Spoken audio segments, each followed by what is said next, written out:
Feeling a bit raw thanks to some bad feedback? Here's some advice on how to deal with it.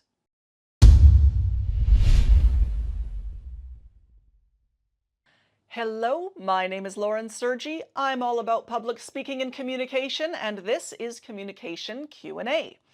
Getting feedback is part of giving presentations, but no matter how experienced a presenter we may be or how much effort we put into our talks, there's always going to be someone who is unhappy with it. This episode's question from Sunny is about how to handle those feedback blues. But before we get into it, please help out this channel by liking this video, subscribing, and sharing it with others who might also need a little bit of help and encouragement in managing their presentation feedback. Now, for the question. Hi Lauren, how do I deal with bad feedback? I give a lot of presentations at insurance conferences, and the organizers always send speakers the feedback results. I get a lot of good comments, but there's always a few people who are unhappy, who complain about my slides, say that it was confusing or not useful, or that the product I'm presenting on is bad, and so on. Sometimes they just give a low rating and don't say anything at all. Most of the feedback is positive, don't get me wrong, but these comments really eat at me. Any advice for how to deal? Thanks, Sunny. Sunny, this is a great question. Dealing with bad feedback is about more than just growing a thicker skin. Instead, you need to be able to decide what feedback is valuable and whether it's worth actually doing anything with it. Here's the first thing I want you to understand. Not all feedback is created equal. Not everyone's opinions is valuable. Not every comment is valid. And for someone like you who presents really frequently, the ability to apply some discernment about which feedback is worth paying attention to and which you should ignore is going to be important for your sanity. Let's start with going over the stuff that isn't worth paying attention to. First up, ignore feedback that doesn't give you any useful information. Short comments like, uninformative, wasn't for me, didn't like how the presenter spoke. They don't give you anything to go off of. Why wasn't it informative? What was missing? Why wasn't it for you?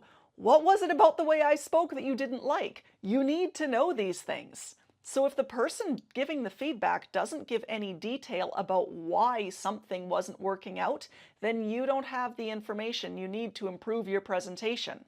Good feedback always contains something specific that you can respond to. So if it doesn't, let it go.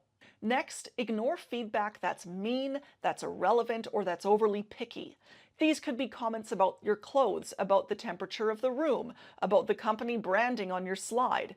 Or someone might say that they were expecting a talk about critical illness insurance, and instead they got a talk about commercial insurance, even though your presentation title in the program clearly said that you were going to be speaking about commercial insurance.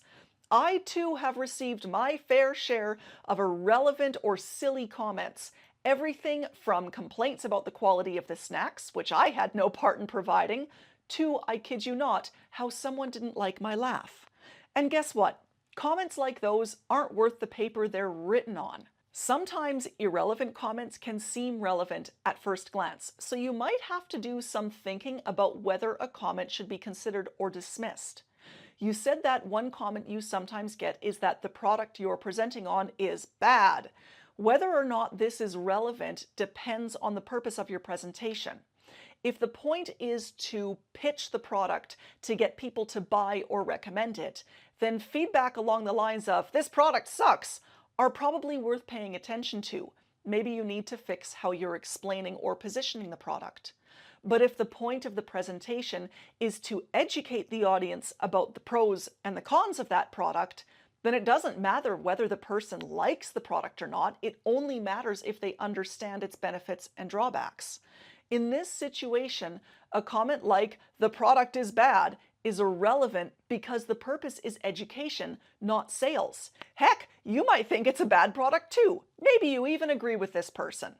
Finally, I generally ignore outlier comments. If you get loads of people commenting that the presentation was informative and useful, but only one person saying that they found it confusing, then that confusing comment is an outlier and I wouldn't spend any time worrying about it. So with that said, what kind of feedback should you pay attention to? When going through presentation feedback, I ask myself 5 questions. Are there any patterns in the feedback?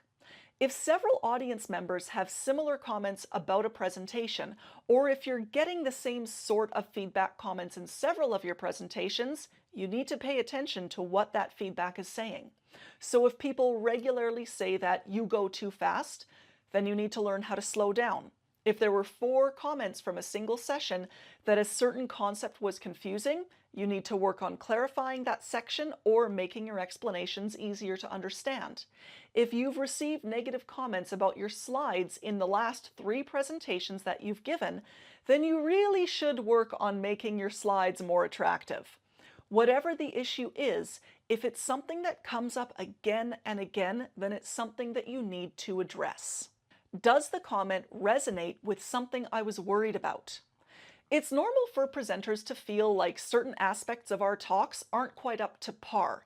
Sometimes we're being overly picky with ourselves, maybe even a little bit mean to ourselves, but sometimes that hunch is right. So if you've worried that you've gone too far into the weeds on one concept, or you sounded too techy when explaining something, and you get additional audience feedback that echoes those concerns, definitely pay attention and work on fixing those issues. Does the feedback come from someone whose opinion I value and respect?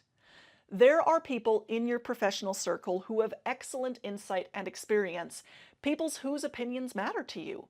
Ask them for their feedback, and if they make suggestions for improvement, listen to them. Feedback from trusted sources who you know have good insight is like gold, so don't discount what they say, even if you think that it might be off a little bit, or even if it stings a little. Can I take action on this feedback?